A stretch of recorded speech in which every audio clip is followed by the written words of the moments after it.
Welcome to Amplify, a podcast series by the Association for Accounting and Marketing. I'm Beth Nelson with the marketing team at Barnes Dennig, and I'm your host for today's session. Remember, if you like what you hear in today's podcast, please be sure to like and subscribe to this channel. Joining me today is Robert Ramsay. Robert is a SOC team leader at Barnes Dennig, a professional services firm in the Midwestern United States that provides audit, tax, and cybersecurity consulting. Welcome, Robert. Hey, thanks, Beth. Thanks for having me.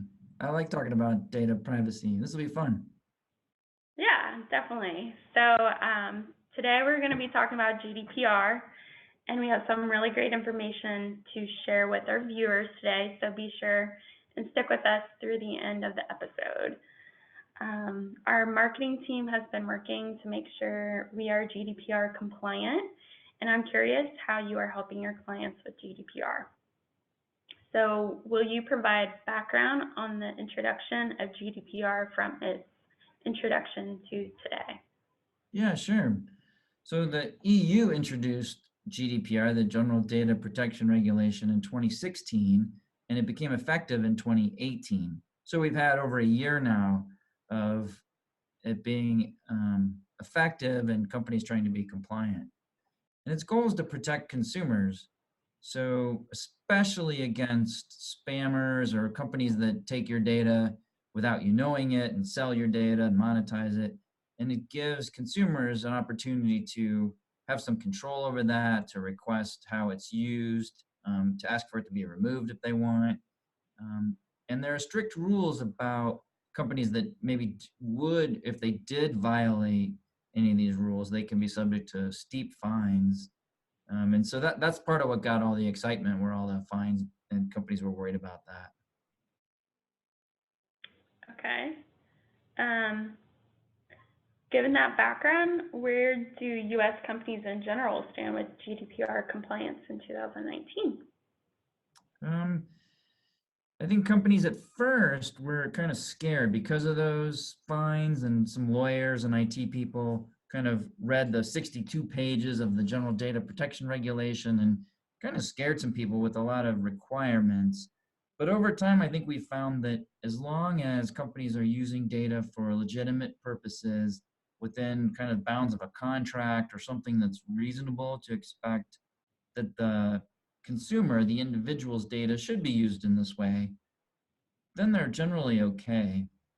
It really, the problems only come if you're selling data or spamming or taking advantage of individuals, or generally not protecting it. So if there's a breach of a lot of individual data, companies can be fined for that too, for not being wise and protecting that data. But not in all cases. Generally, if you're behaving reasonably, you're okay, especially here in the United States. Okay. So what have we done in response to GDPR so far? Yeah, Barnes Dennig, we've done two main things. One is to kind of double check our own kind of data hygiene. We've done a data inventory. We've tried to make sure ours is only used when we need to use it, and we get rid of it when we don't need it anymore. And then we've also helped our clients with it. So it's a service offering for us. And we help them determine the extent to which GDPR applies to them. And if so, we help them understand some of the terms and requirements. And again, it's often for them to have good data hygiene. So if they need a data protection officer, if they need to do a data privacy impact assessment, we'll help them with that. Sometimes it's even just an inventory of where all the places they have software with individual information. So we'll help them with that. Some of it's policy and procedure related, some of it's data security related to make sure that the data is protected. And then in rare cases, we can help get into super fine points of the GDPR, which protects individual information, but especially health information, or there are certain protected classes like children that you want to be especially careful with. And we help our clients with all of those things. Okay. So how do you see the expansion of privacy rules beyond the European Union into U.S. law? Yeah, that's interesting for everybody in the U.S., especially. The technology companies would like to know the rules and would like an overarching U.S. law, and we're still definitely evolving. California, just like with auto emissions, they kind of are leading the way. Many people think this may become the baseline. The California Consumer Privacy Act goes into effect in January of 2020.